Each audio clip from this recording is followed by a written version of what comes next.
দাদাই প্ৰতিজন অসমীয়াই বিচাৰিছে আৰু পৰিয়ালৰ ফালৰ পৰাও গোটেইখিনি কৰিছে।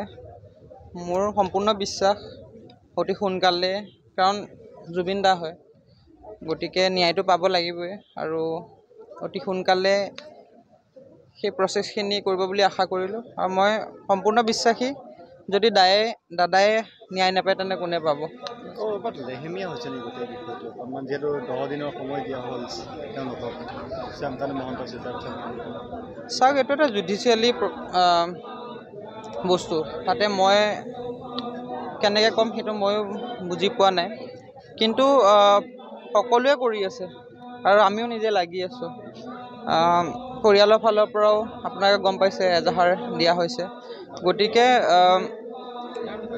অকণমান লেহেমীয়া হৈছে বুলি ভাবোঁ। অকণমান নহয়, দাদাৰ ক্ষেত্ৰত এইটো নালাগে হ'বলৈ। নিয়াৰিকৈ হ'বলৈ হ'লে মই ভাবোঁ অকণমান সময় লাগে আৰু শান্তিপূৰ্ণ বজাই ৰাখি এইখিনি হ'লে আমি সকলোৱে সুখী হ'ম। সিঙৰ সীমা অসম কন্যা হিচাপে পৰিচিত পাবলৈ কিন্তু জুবিন দাই তোমাক প্ৰথম মানুহজন জুবিন দাই। আমি সৰুতে এটা কথাই এটা আমাৰ এইম থাকে যে ডাঙৰ হৈ কি হ'বি, জুবিন গাৰ্গক লগ পোৱা আমাৰ এটা সপোন আছিলে আৰু সেই সপোন